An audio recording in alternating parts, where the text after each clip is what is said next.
নবীজির জুতো মুবারক একজন ইহুদির সন্তান নিয়ে বুকের মধ্যে লাগাই রাখতো।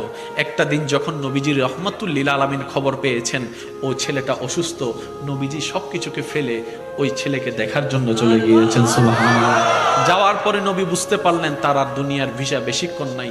রবের কাছে দোয়া করলেন, ও আল্লাহ, আমাকে মহাব্বত করে আমার জুতা নিয়েছে, আমাকে মহাব্বত করে আমার জুতা বুকে নিয়েছে।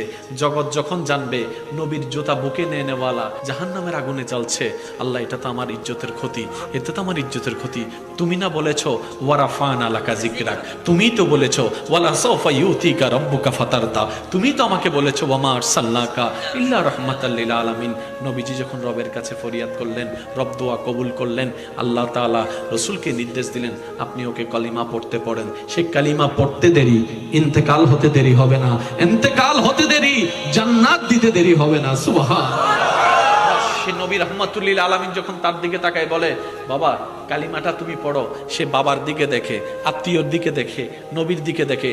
তার বাবা বলে, এত দেখা দেখির দরকার কি? উনি যা বলছে তুমি তাই পড়ো, উনি যা বলছে তুমি তাই পড়ো। নবী কালিমা পড়ালেন, ইসলামে আনলেন। এদিকে রূহ চলে গেল।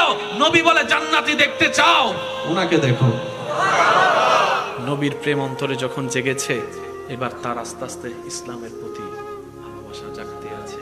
কিন্তু ধর্মটা তার এটা নয়, অন্য ধর্মের পরিবেশ, অন্য ধর্মের সমাজ, অন্য ধর্মের আত্মীয়। হঠাৎ করে ইসলাম ধর্মে আসা যায় না। করবে তো করবে কি, করবে তো করবে কি। একদিকে দুনিয়া, আরেকদিকে প্রেম, একদিকে দুনিয়া, আরেকদিকে প্রেম, একদিকে অবাস্তবতা, আরেকদিকে পরকালের বাস্তবতা। জ্ঞানী মানুষ তো জ্ঞানীর মতো করে রিয়েকশন করে, এটাই তো স্বাভাবিক।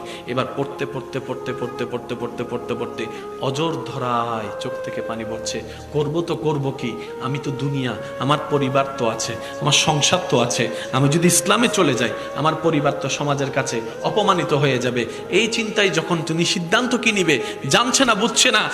ঘুমায় যখন গিয়েছেন, তকদির খুলে গিয়েছে। নবী রাহমাতুল লিল আলামিন স্বপ্নের মধ্যে তাশরীফ এনেছে। সুবহানাল্লাহ। নবী বলছেন, মান রাআনি ফিল মানাম, যে আমাকে স্বপ্নে দেখলো সে সত্যি আমি নবীকে দেখলো, সে সত্যি আমি নবীকে দেখলো।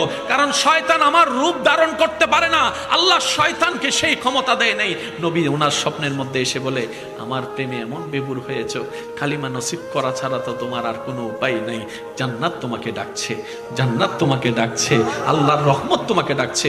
নবী ওনাকে স্বপ্নের মধ্যেই কালিমা পড়াই দিলেন।